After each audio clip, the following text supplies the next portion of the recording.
I was standing in a Maryland courtroom when my half-brother pointed at me and said, "She's a liar." My father never had another daughter. The judge turned toward me slowly.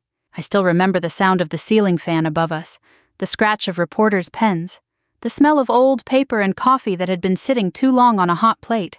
Then the old man beside me, the dying Admiral, everyone in Annapolis once feared, lifted his trembling hand and whispered 3 words that silenced the room. "She has Caroline's eyes." That was the moment Richard Whitmore realized the truth was finally going to destroy him. But none of us started there. It started 3 months earlier on a rainy Thursday night while I was cleaning blood off my shoes in the emergency room at St. Agnes Hospital in Baltimore. I was 42 years old then, divorced, no children, night shift ER nurse for nearly 15 years. I lived alone in a small brick townhouse outside Towson with a golden retriever named Gus, and more unpaid bills than I liked admitting out loud. My life was ordinary, quiet, and until that phone call came, I believed that was all it would ever be. The ER had been chaos that night, 2 highway accidents back to back, a teenager overdosing in the parking lot, one elderly man with chest pains who kept apologizing for being a bother.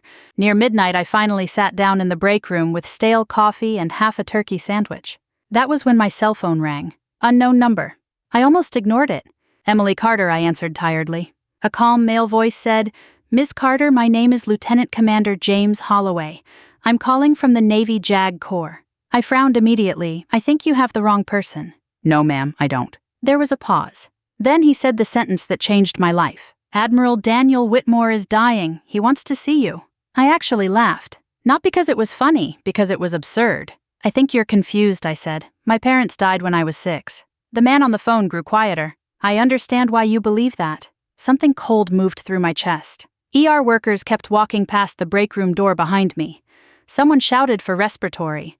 Monitors beeped down the hallway. But suddenly all of it felt far away. "I don't know who this is," I told him carefully, "but I'm not interested in whatever game you're playing." "It's not a game, Ms. Carter." "Then why would some admiral ask for me?" Another silence. Then softly, almost reluctantly, he answered, "Because he believes you're his daughter." I stood up so fast my chair nearly tipped over. My heart started hammering hard enough to hurt. "No," I said immediately. "No, absolutely not." "Ma'am, you people need to stop calling me." Before he could answer, I hung up. For almost 10 minutes I stood there staring at the vending machine without seeing it. My hands were shaking. I told myself it was nonsense, some scam, some mistake involving another Emily Carter. But deep down something had already cracked open. Because when you grow up in foster care, there's one secret pain you never fully bury. You always wonder if somebody lied to you. I hated myself for even thinking it. At 2 in the morning my shift ended. Rain hammered the parking garage roof while I walked to my car.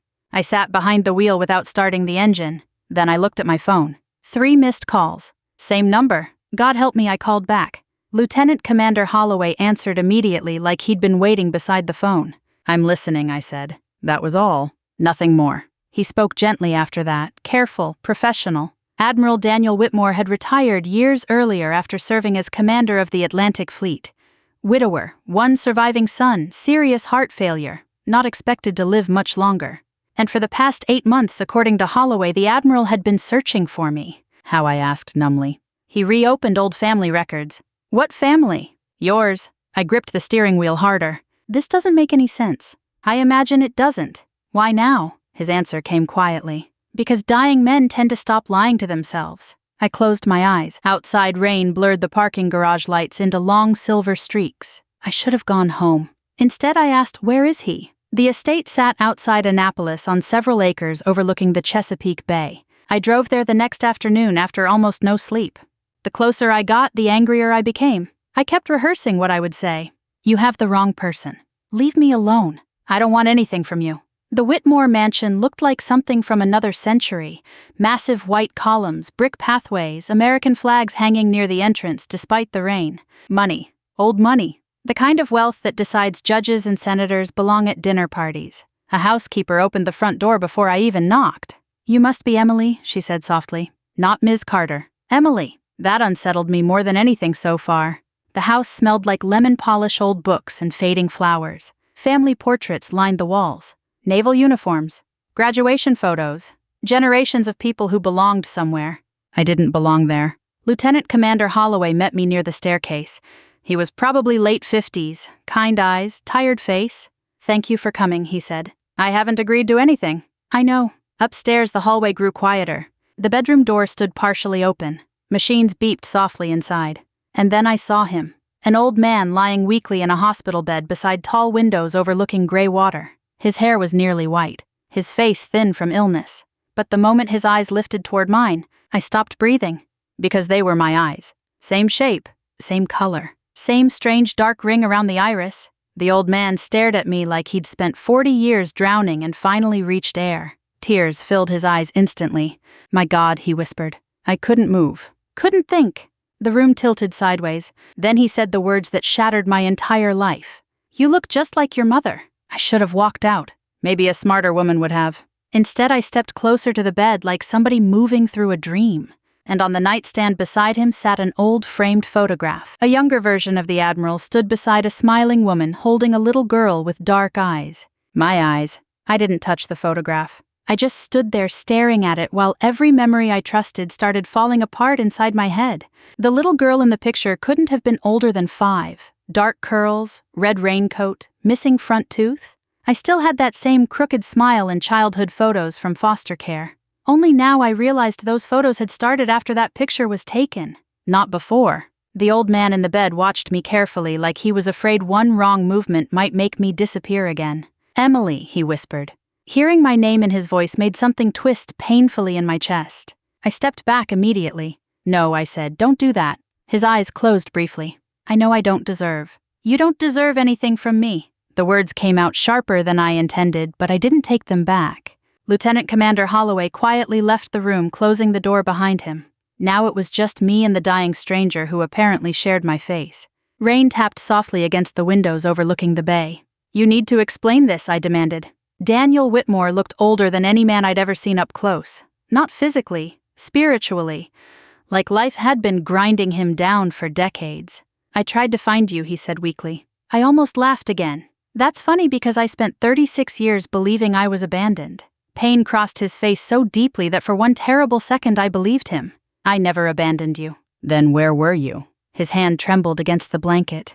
"They took you from me." I folded my arms immediately, defensive, angry, confused enough to feel sick. "Who took me?" But before he could answer, the bedroom door opened. A tall man in an expensive gray suit walked inside carrying a tablet and 2 folders. He stopped cold when he saw me, and the look on his face told me one thing instantly. He already knew exactly who I was. He recovered quickly, though. Rich people always do. "You must be Emily," he said smoothly. Daniel's expression hardened. "This isn't the time, Richard." "Richard? His son?" My stomach tightened. The man gave me a polite smile that never reached his eyes. "I'm Richard Whitmore, half-brother." Even thinking the word made my skin crawl. Richard looked about 50, silver at the temples, perfect posture, country club confidence, the kind of man who probably belonged to 3 yacht clubs and complained when wine was served at the wrong temperature. But underneath that polished appearance, I saw something else. Fear. He was afraid of me. That realization grounded me fast. "I was just leaving," I said. Daniel struggled to sit up slightly. "Please don't."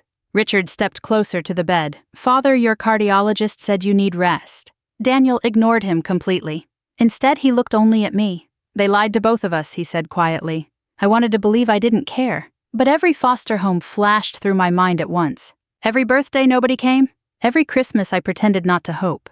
Every school form asking for family medical history I didn't have. You build armor around that kind of pain. Then one sentence cracks it open. "Who lied?" I asked. Richard answered before Daniel could. "This really isn't the place for complicated family history." I turned toward him sharply. "You knew about me." His expression barely changed. "My father mentioned possibilities over the years." Possibilities. Like I was a rumor, not a person. Daniel suddenly coughed hard into a handkerchief. The sound rattled deep in his chest. For a moment all the anger left the room. He looked fragile, human, mortal. I hated that part most of all. Because monsters are easier to walk away from than broken old men. The housekeeper entered quietly with tea. She set the tray down beside me without speaking. But before leaving she touched my arm gently. "I'm glad you came," she whispered. Not polite, not formal, emotional. Like she'd been waiting years to say it. That scared me more than anything else. I stayed another hour. Not because I forgave him. Not because I trusted him. I stayed because I needed answers more than I needed pride. Daniel talked slowly between exhausted breaths. Small pieces at first. My mother's name was Caroline Bennett Whitmore. She died from ovarian cancer when I was 6. After her death, according to Daniel, her father blamed him for everything. "You were all I had left," he said. "So why didn't you keep me?" His eyes filled again. "I tried." That was all he said. Every time I pushed harder, Richard interrupted. "Father needs rest. Perhaps another day. We shouldn't overwhelm Emily." By the third interruption, I realized something important. Richard did not want me alone with Daniel, not even for 10 minutes. When I finally stood to leave, Daniel looked panicked. "Will you come back?" I hesitated too long before answering. "I don't know." The truth was, I already felt trapped. Because if he was lying, I needed proof. And if he wasn't, then somebody had stolen my entire childhood. Downstairs, Holloway walked me to the front door. "Did you know?" I asked him. He nodded carefully. "For a few years, and nobody thought maybe I deserved to know." His face tightened with guilt. The Admiral feared legal complications. I stared at him in disbelief. Legal complications. Your grandfather was a very powerful man. My grandfather? Charles Bennett. The name meant nothing to me then. It would later. In Maryland political circles, Charles Bennett had once been treated like royalty. Banking money, Senate connections, charity boards, judges at dinner parties. The kind of family that buried scandals instead of surviving them. I stepped out onto the porch. The rain had finally stopped. The Chesapeake Bay stretched gray and endless beyond the trees. "You should know something," Holloway said behind me. I turned. "The Admiral reopened your case 8 months ago." Case. He found sealed court records. A cold feeling crept through me again. "What records?" Holloway hesitated, then quietly said the words that followed me all the way home. "The records say your father lost custody of you." I barely slept that night. I sat at my kitchen table until dawn with old foster paperwork spread around me. Most of it was incomplete. Missing signatures, missing medical history, missing years. At 6 in the morning, I found something I'd never paid attention to before. My intake documents from Baltimore County Children's Services listed me as Emily Bennett Carter. Not Emily Carter. Bennett. I stared at the paper until the letters blurred. Then I noticed something handwritten in faded blue ink across the bottom corner. Family transfer authorized by C. Bennett. My hands started shaking so badly I dropped the file onto the floor. And for the first time in my life, I realized something terrifying. I had never been orphaned at all. I called out sick the next day for the first time in almost 4 years. My supervisor, Diane, sounded genuinely worried. "You all right, Em?" "Yeah, I lied, just haven't slept." That part at least was true. I spent the morning sitting at my kitchen table with 36 years of paperwork spread around me like evidence from somebody else's murder. Because that's what it felt like.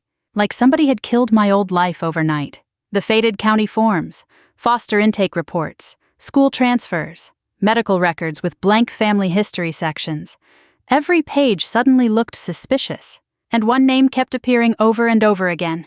C. Bennett. Sometimes as a signature, sometimes as an authorization, once as an emergency contact. Not father, not grandfather, just initials. Like I was some problem being managed quietly. By noon, I drove to the Baltimore County Records Office. The building smelled exactly like every government office in America smells: dust, old paper, stale air conditioning, and burned coffee. A gray-haired clerk wearing bifocals helped me search archived family court records. At first, nothing appeared. Then she frowned at her computer screen. "That's odd." "What?" She adjusted her glasses. "Your file's restricted." "Restricted by who?" She clicked twice more. "I can't access it from this terminal." I stared at her. "You're telling me my childhood records are sealed?" "Looks that way." "For what reason?" She gave me a sympathetic look. "Older women sometimes give younger women carrying visible pain." "Honey, these records were sealed in 1988 by direct judicial order. The year I disappeared into foster care." My stomach turned. "Can I appeal it?" "You'd need an attorney." I almost laughed at that. Of course I would. By the time I walked back outside, cold wind was blowing through downtown Towson. I sat inside my car, gripping the steering wheel, trying to breathe normally. Then my phone rang. Richard Whitmore. I nearly ignored it. But anger answered for me. "What?" His voice sounded smooth and controlled, like a man trained never to sweat publicly. "I thought we should speak privately." "I don't." "I think you do." I almost hung up.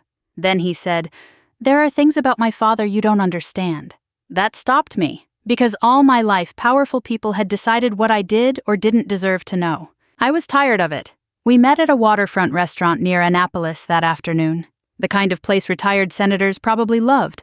White tablecloths, crab cakes worth $40, sailboats bobbing outside tall windows. Richard stood when I approached. Perfect manners.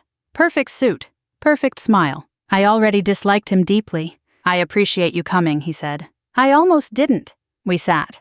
A waitress appeared immediately like she'd been trained to recognize wealthy regulars. Richard ordered black coffee. I asked for nothing. For a moment he simply studied me. The resemblance unsettled him, I could tell. You have her face, he said quietly. My mother. He nodded once. That irritated me more than it should have. Because he had memories of her. I had nothing. What exactly do you want? I asked. Richard folded his hands carefully. My father is very ill. Emotional decisions are affecting his judgment. There it is. His jaw tightened slightly. I'm trying to avoid unnecessary damage. To who? Our family. I leaned back slowly. You mean your inheritance? His polite mask cracked for half a second. Not much, but enough. You appeared very suddenly, he said. I stared at him in disbelief. Suddenly. From our perspective, yes. Your perspective, I said sharply. I was 6 years old. People nearby had started quietly listening. Richard lowered his voice. My grandfather believed my father was unstable after my mother died. There it is again, I said. What? Everybody talking about me like I was paperwork. Something flickered behind his eyes then. Guilt. Only a flash. But I saw it. I pressed harder immediately. You knew about me before yesterday. No, that's a lie. He looked away toward the harbor. That tiny movement told me everything. I suddenly remembered all those years growing up wondering why nobody came for me. Meanwhile, somewhere nearby this man had known I existed. Rage climbed slowly into my chest. You knew, I repeated quietly. Richard rubbed his jaw. My father mentioned you years ago. Mentioned me. He became obsessed after my mother died. I froze. Your mother? Richard nodded. My mother was Eleanor Whitmore. Father remarried. The realization hit hard.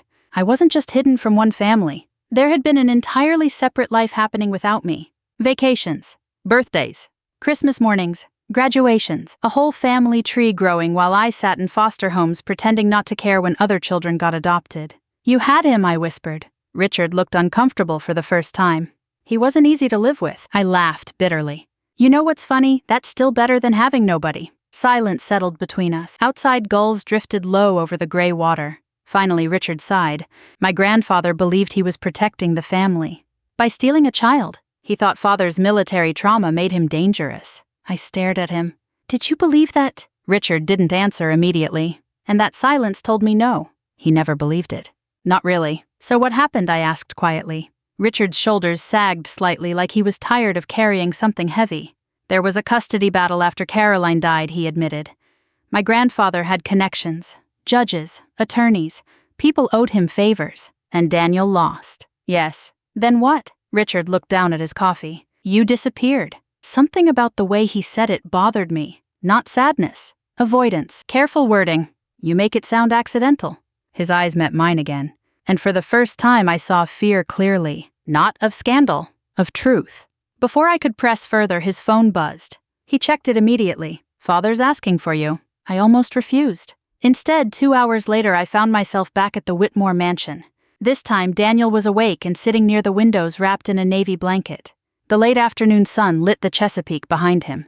For a moment he didn't look like an admiral, just an old lonely man. When he saw me, emotion filled his face so quickly it nearly broke me. You came back. I stayed standing.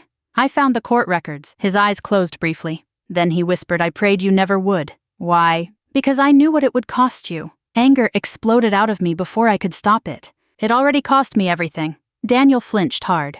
And suddenly I hated myself a little. Because underneath all the confusion and fury, I realized something awful. He looked exactly like a father who'd been grieving for decades. 3 days later, my face was on local television. Not the main evening news. Not yet. Just one of those afternoon regional segments people watch in waiting rooms and barbershops. The headline at the bottom of the screen read, Mystery Woman Appears in Admiral's Final Days. I stood in my kitchen holding a cup of coffee gone cold, while a smiling anchor woman speculated about possible estate complications. Then they showed a photograph of me walking into the Whitmore estate. Somebody had been waiting with the camera. I turned the television off immediately. 5 minutes later, my phone started ringing. Coworkers. Friends I barely talked to anymore. One reporter even left a voicemail asking whether I was the Admiral's secret daughter. Secret daughter? As if I were an affair instead of a child. I sat down at the kitchen table feeling humiliated in a way I hadn't since foster care. Because when you grow up, unwanted public shame hits differently. It reopens old wounds fast. By evening, I was seriously considering disappearing again. Then Daniel called personally. His breathing sounded weak over the phone. "I'm sorry," he said. "For what?" "For Richard." I went quiet. Daniel coughed painfully before continuing. "He's trying to protect himself." "That's supposed to make me feel better." "No," he admitted softly, "but it's the truth." Part of me wanted to scream at him. Another part heard genuine exhaustion in his voice. "I didn't ask for any of this," I whispered. "I know. Your family's treating me like a thief." Long silence. Then Daniel said something I never expected. "You sound exactly like your mother when she was angry." That hurt more than it should have, because every mention of Caroline felt like being shown pieces of a life stolen from me. "What was she like?" I asked quietly. I heard him smile through the phone. "She laughed loudly in church. Despite everything, I almost smiled too. She hated expensive restaurants, loved roadside diners, collected old records, could never keep plants alive." The details hit me hard. Real things. Human things. Not the fantasy version of a dead mother I'd built in my head. Daniel kept talking slowly, carefully, as though afraid I'd hang up. "She used to sing while cooking, always off-key." I sat there in silence, listening to the father I never knew describe the mother I barely remembered. And for the first time, this stopped feeling like a scandal. It started feeling like grief. The next morning, I drove to Annapolis again. Not because I trusted anyone, because I needed the truth before the newspapers buried it beneath gossip. Lieutenant Commander Holloway met me in Daniel's study instead of the bedroom this time. The room smelled like leather, cedar wood, and old paper. Naval awards covered entire walls. Framed photographs with presidents, foreign dignitaries, military ceremonies. But the thing that caught my attention wasn't any of that. It was a faded pink bicycle in the corner. Tiny. Child-sized. I stared at it. Daniel noticed immediately. "You love that bike," he said softly. My chest tightened painfully. "I don't remember it." "You used to ride circles through this house until your mother yelled." His eyes drifted toward the bicycle like a man looking at a ghost. "I kept thinking someday you'd come back for it." I had to look away, because suddenly revenge didn't feel clean anymore. It felt sad. Holloway handed me a thick folder. "These are copies of the original custody filings." My hands shook slightly taking them. Inside were psychiatric evaluations claiming Daniel suffered violent combat instability after returning from deployment, aggressive tendencies, emotional unpredictability, potential danger to a minor child. I looked up slowly. "These are fake." Daniel gave a bitter smile. "Not entirely. I drank too much after Caroline died." "That doesn't make you dangerous." "No," he said quietly, "but it made me vulnerable." I kept reading. Witness statements, character concerns, judicial recommendations. Every page painted him as unstable. Then I saw the judge's signature. Harold Benton. The name meant nothing to me. But Holloway leaned forward. Judge Benton retired 2 years later and joined Bennett Financial Holdings as legal counsel. I stared at him. "You're kidding." I wish I were. Something inside me hardened then, not toward Daniel. Toward the people who engineered this. People with money, connections, influence. They hadn't just won custody. They erased a human being. Daniel suddenly pulled open a desk drawer beside him. From inside, he removed dozens of returned letters tied with faded ribbon. "All addressed to you," he said. My throat closed instantly. I untied one carefully. Every envelope had been returned unopened. No forwarding address. Some were birthday cards, some Christmas letters. One simply read, "I saw a little girl at the harbor today wearing yellow rain boots. For one terrible second I thought it was you." My vision blurred. "They told me you were moved constantly," Daniel whispered. "I hired investigators, lawyers, anyone who would help." "Why didn't you go public?" The shame on his face answered before his words did. "Because Charles Bennett threatened to destroy everyone around me." I looked up sharply. "What does that mean?" Daniel hesitated too long. Finally he said quietly, "He threatened your mother's reputation." Silence filled the study. Older Americans understand this kind of power better than younger people do. Back then, wealthy families protected appearances at all costs. Mental illness, alcohol problems, custody scandals, everything stayed buried. And people like Charles Bennett knew exactly how to weaponize shame. I suddenly realized Daniel hadn't only lost me. He lost publicly. That kind of humiliation destroys men from his generation. A knock interrupted us. Richard entered without waiting. The moment he saw the letters in my hands, his expression changed. Not surprise. Alarm. "Father," he said sharply, "you shouldn't be exhausting yourself." Daniel's voice turned cold instantly. "Leave." Richard ignored him. Instead, he looked directly at me. "You should understand something before believing every story you hear." I stood slowly. "What story would that be?" His jaw tightened. My father was not innocent in all this. Daniel's breathing grew rougher. I said leave. But Richard kept talking. You think you're the only one hurt here? He disappeared into the Navy for 20 years after you vanished. I barely had a father either. The room went still, because for the first time I heard genuine resentment in Richard's voice. Not greed, not arrogance, pain. And suddenly this family tragedy became larger than me, larger than inheritance. It was generations of people destroying one another while pretending they were protecting family honor. Richard looked at the letters again, then quietly said the sentence that changed everything. You still haven't told her what happened the night she disappeared. Daniel went pale. The room felt smaller after Richard said it. Even the air changed. Daniel stared at his son with a kind of exhausted fury I'd never seen before. Get out, he whispered. But Richard stood his ground. No, he said quietly, not this time. I looked between them, suddenly aware that whatever came next had been poisoning this family for decades. What happened, I asked. Neither man answered immediately. Outside the tall study windows, the Chesapeake Bay looked cold and gray beneath heavy clouds. Somewhere downstairs, a clock chimed 4 times. Finally, Daniel closed his eyes. The night you disappeared, he said weakly, I came here to take you home. Every muscle in my body tightened. He motioned toward the chair across from him. I sat slowly. Richard stayed near the doorway, arms folded tightly across his chest. Daniel's voice sounded distant now, like he was speaking from another lifetime. Your grandfather invited me to dinner. Said he wanted peace after months of court hearings. Charles Bennett, I said. Daniel nodded once. He told me he'd reconsidered everything. Said you deserved your father. A bitter laugh escaped Richard. Daniel ignored him. I believed him, he continued. God help me, I believed him. The old Admiral stared toward the water while speaking. I arrived here around 7 that evening. You were upstairs asleep. Caroline's old room. I remember hearing ocean wind against the windows. His breathing roughened slightly. Dinner lasted less than an hour before Bennett started drinking heavily. Then he began insulting Caroline, blaming me for her death. Richard looked uncomfortable hearing that.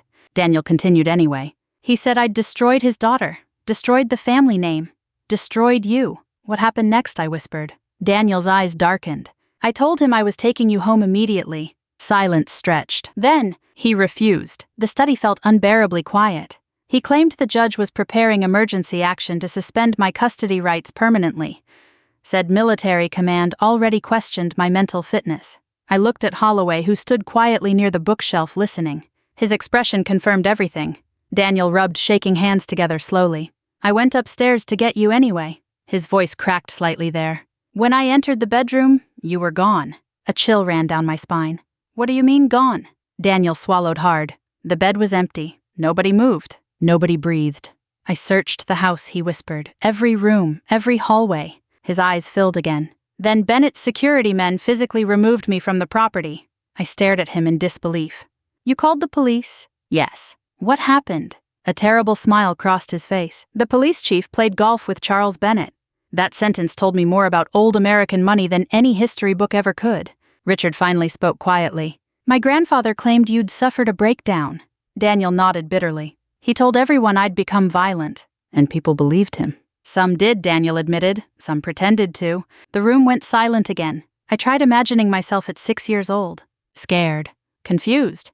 Taken somewhere without explanation. Then I imagined a father pounding on locked doors while powerful men calmly buried the truth. Rage moved through me slowly now. Not explosive. Cold.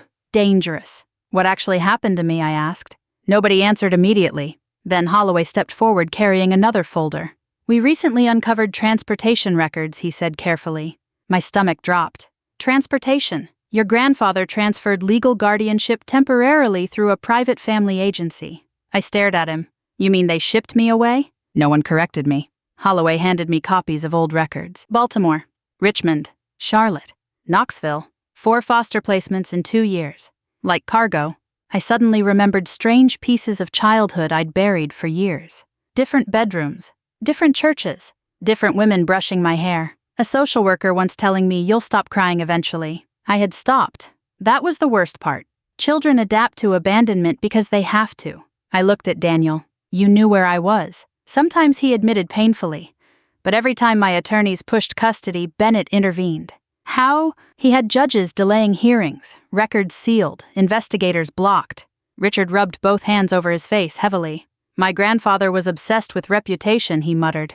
I turned toward him sharply. And you? His eyes met mine. For once, no polished mask. Just shame. I was 14 when I found your letters, he admitted quietly. Daniel looked up immediately. You told me you never saw them. Richard nodded slowly. I lied. The words hit the room like broken glass. My chest tightened painfully. You knew I existed all those years. Richard's voice lowered almost to a whisper. Yes. Why? He looked toward the bay instead of me. Because I was angry. Daniel stared at him in disbelief. At a child?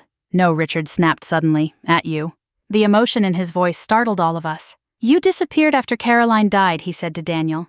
You buried yourself in deployments and Navy politics while I grew up in this mausoleum listening to grandfather talk about honor every day. Daniel looked devastated. Richard laughed bitterly. And then suddenly there were letters to another daughter. Another child you couldn't let go of.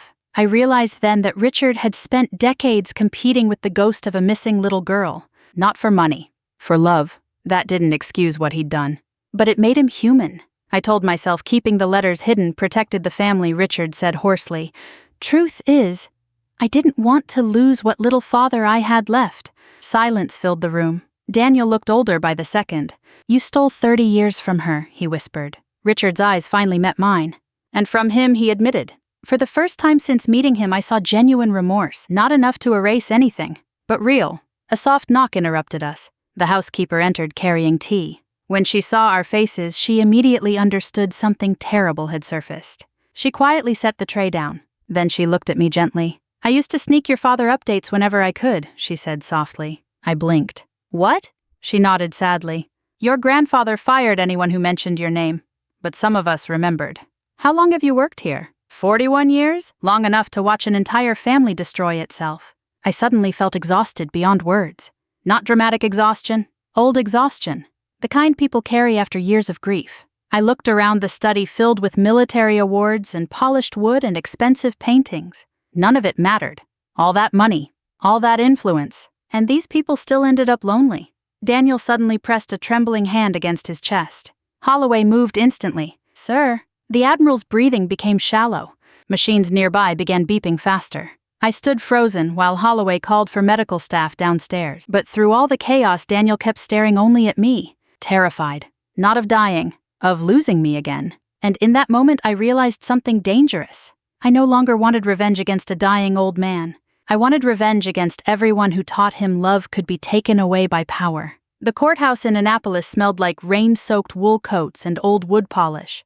I remember that clearly. Funny the things people remember on the worst day of their lives. Not the cameras outside. Not the reporters shouting questions. Not even the pain. I remembered an elderly bailiff offering me a paper cup of coffee because my hands were shaking too badly to hide it.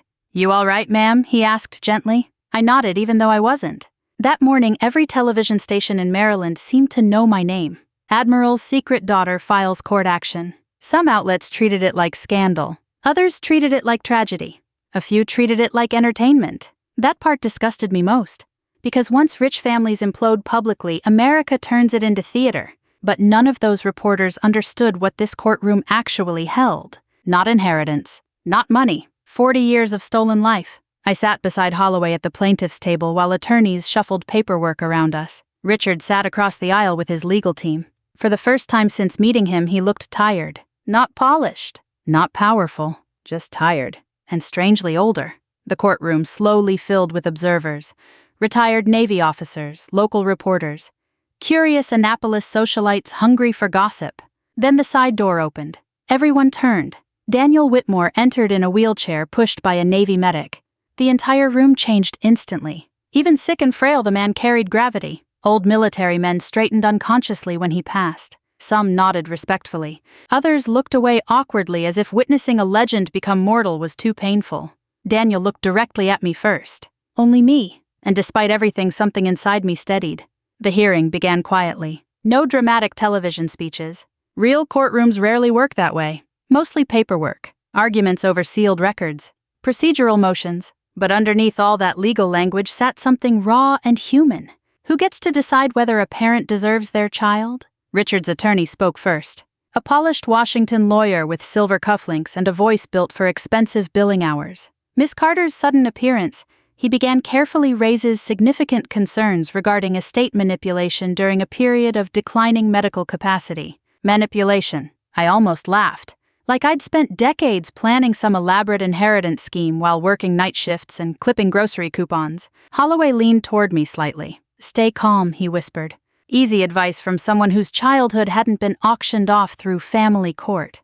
Our attorney, Margaret Levin, stood slowly. She had to be nearly 70 herself, sharp-eyed, no nonsense. The kind of older woman who terrified arrogant men politely. "Your Honor," she said evenly, "we possess evidence proving Miss Carter was intentionally separated from her biological father through fraudulent legal interference." That got the courtroom's attention fast. The judge adjusted his glasses. "What kind of interference?" Margaret opened a thick folder. "Bribery, political coercion, falsified psychiatric evaluations." Murmurs spread immediately. Richard stared forward without moving. "But I saw the muscle tighten in his jaw," Margaret continued calmly. "We also possess testimony from former employees of Charles Bennett confirming deliberate obstruction of custody enforcement." The judge looked toward Richard's attorneys. Was the Whitmore family aware of these allegations previously? Richard finally spoke himself. "Yes." His voice sounded hoarse. Not confident anymore. Just exhausted. The courtroom quieted immediately. Even reporters stopped typing. Margaret turned toward him carefully. "Mr. Whitmore, when did you first become aware Emily Carter existed?" Long silence. Richard swallowed hard. "When I was 14. A wave of whispers rolled through the courtroom. I stared at him. Even after everything, hearing him admit it publicly still hurt. Margaret didn't let up. "And what did you do with that information?" Richard closed his eyes briefly. "Nothing." "Why?" His answer came so softly the courtroom almost missed it. "Because I was afraid." That surprised everyone, including me. Margaret stepped closer. "Afraid of what?" Richard looked toward his father. "Losing him." Silence. Heavy silence. Older people understand something younger generations sometimes miss. Families don't usually collapse from one evil decision. They collapse from fear. Fear of shame. Fear of abandonment. Fear of losing love. The judge leaned forward carefully. "Mr. Whitmore, are you admitting you concealed evidence related to Miss Carter's identity?" Richard nodded once. "Yes." My chest tightened painfully. Not victory. Grief. Because hearing truth out loud doesn't heal decades automatically. It only makes the wound undeniable. Then Margaret called the next witness. Harold Benton, the retired judge. The man who signed away my childhood. The entire room stiffened when he entered. Age had reduced him physically. Bent shoulders, trembling hands, oxygen tube beneath his nose. But his voice still carried authority when sworn in. Margaret approached him gently. "Judge Benton, did Charles Bennett ever contact you privately regarding the Whitmore custody case?" The old man stared down at his hands for a very long time. Finally he answered, "Yes." The room erupted instantly. The judge slammed his gavel. "Order." Margaret continued carefully. "Did Mr. Bennett offer financial incentives connected to your ruling?" Benton looked like he might collapse. "Yes." Another explosion of whispers. I sat frozen, realizing my entire life had been redirected by men drinking whiskey behind closed doors decades earlier. Margaret's voice softened. "Why are you admitting this now?" The old judge looked toward me, and suddenly he no longer resembled power. Just regret. Because he whispered, "I've had 40 years to think about what I did to that little girl." I couldn't breathe for a second. The courtroom blurred. I remembered foster homes, trash bags carrying my clothes, birthdays nobody remembered, all because powerful men protected each other. Then Daniel unexpectedly asked to speak. The judge hesitated before allowing it. The Admiral struggled visibly just to lift his head. But when he spoke, the entire courtroom listened. "I failed my daughter," he said weakly. "No," I whispered instinctively. He looked at me with tears in his eyes. "I should have burned the whole world down to find you." The honesty in that sentence shattered me completely. Because finally, after all these years, I understood something. He never stopped grieving me. Not once. Margaret touched my arm gently. "Emily," she whispered, "do you wish to address the court?" I stood slowly. My knees barely worked. Every face in the room turned toward me. Reporters, lawyers, strangers. But I only looked at Daniel. "I didn't come here for money," I said quietly. My voice shook at first, then steadied. "I came because my entire life I believed nobody wanted me." The courtroom went silent. "And now I find out my father spent 40 years searching for a daughter powerful people convinced him he'd lost forever." Several jurors wiped their eyes. Even the court reporter paused briefly. I looked toward Richard then, and fear destroyed all of us. Nobody spoke afterward. because there was nothing left to say. Daniel came home from the hospital 2 weeks later. Home, not the mansion. That word mattered to him now. The doctors had done everything they could after the courtroom collapse, but everyone understood the truth without saying it directly. The Admiral was dying. Not dramatically. Not television dying. Quiet dying. The kind older people recognize immediately, because they've seen it before in parents, spouses, brothers, and old friends. The body simply begins letting go. By then, the media frenzy had reached its peak. National outlets picked up the story. Editorials questioned family court corruption. Veterans groups publicly defended Daniel. Old Maryland political names suddenly stopped returning phone calls. Charles Bennett had been dead nearly 10 years, but his reputation was collapsing anyway. Funny how truth eventually digs its way upward like roots breaking through concrete. I stopped watching the news. None of it mattered anymore. Because while the public argued about scandal and inheritance, my father struggled just to walk from his bedroom to the porch. That became my world instead. Mornings helping him take medication. Afternoons sorting through old photographs. Evenings sitting beside the Chesapeake listening to gulls and distant boat engines while the sun lowered itself into gray water. Quiet things. Real things. The mansion no longer felt intimidating to me. It felt lonely. Too many rooms built for appearances instead of living. One afternoon I found Daniel in the kitchen trying unsuccessfully to make grilled cheese sandwiches. Smoke filled the room. The skillet was black, and the former commander of the Atlantic Fleet looked genuinely confused by butter. I burst out laughing before I could stop myself. Daniel stared at the ruined sandwich. Your mother always said I was helpless in kitchens. That ache returned immediately. Not sharp anymore, just deep. You could have burned the whole house down, I told him. He smiled faintly. Wouldn't be the first military disaster tied to my name. That dry Navy humor appeared more often now, especially when he got tired. I remade the sandwiches while he sat at the table watching me quietly. Finally he asked, "Do you hate me?" The question hurt because of how honestly he asked it. Not defensively. Not self-pitying. Just afraid. I placed his plate down carefully before answering. I hated the idea of you. He nodded slowly like he understood. But now he asked. I sat across from him. The late afternoon sunlight made him look older than ever. Frail hands, thin shoulders, oxygen tube beneath his nose. A dying man searching my face for forgiveness. I think I said slowly, I hate what happened to us more than I hate you. Tears filled his eyes immediately. He looked down at the table, unable to speak for a moment. You have no idea, he whispered, how many nights I prayed to hear you say something like that. Neither of us talked after that. We just ate burnt grilled cheese quietly while gulls cried outside the windows. And somehow that small ordinary moment healed more than the courtroom ever did. A few days later we visited my mother's grave together. Caroline Whitmore. The headstone sat beneath an old maple tree in a small church cemetery outside Annapolis.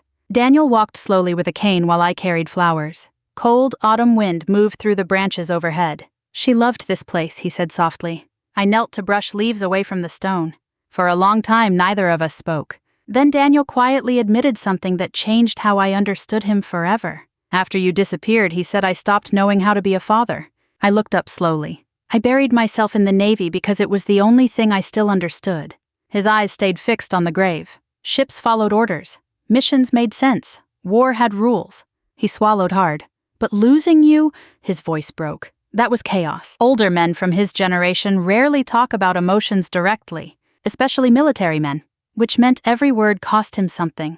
I thought if I became important enough, he continued quietly, I could someday force the world to give you back. I stared at him. All those medals, all those promotions, all that prestige, not ambition, grief. I suddenly understood something devastating. My father spent 40 years trying to outrank helplessness, and it never worked. That night Richard came to the mansion unexpectedly. The housekeeper looked nervous letting him inside. Honestly, so did I. He appeared thinner than before, less polished, like sleep had abandoned him for weeks. Daniel had already gone upstairs to rest. Richard stood awkwardly near the fireplace while I remained across the room. Neither of us knew how to begin. Finally, he said, I resigned from Bennett Financial this morning. I blinked. What? The board asked quietly. I agreed loudly. There was bitterness in that sentence, but relief too. He rubbed his face tiredly. I spent my whole life protecting a family image that destroyed everyone in it. I didn't answer, because part of me still wanted to scream at him. For the letters, for the silence, for knowing I existed while I sat alone in foster care wondering why nobody came. Richard looked around the massive room. You know what's strange? He said softly. None of this feels important anymore. I crossed my arms. So why are you here? He looked directly at me then. And for the first time since we met, there was no performance in him. No polished air. No defensive son. Just regret. I came because I owed you the truth. Silence settled heavily between us. Richard's voice lowered. I used to hear Father crying sometimes after everyone went to sleep. My chest tightened immediately. He'd sit in this house holding your old photographs for hours. Richard swallowed hard. And I hated you for that. The honesty stunned me. Why? Because even gone, you were the only person he never stopped loving openly. That sentence stayed between us a long time. Then Richard whispered the words I never expected to hear from him. I'm sorry, Emily. Not polished. Not strategic. Real. And somehow that made forgiveness harder instead of easier. Because monsters are simple. Broken people aren't. Later that night I sat beside Daniel's bed while rain tapped softly against the windows. He woke briefly around midnight. Confused at first. Then he saw me sitting there. And smiled. You stayed, he whispered. I took his frail hand carefully. Yes, I said. His eyes drifted closed again. Just before sleep carried him away, he whispered one final sentence. You were always my little girl.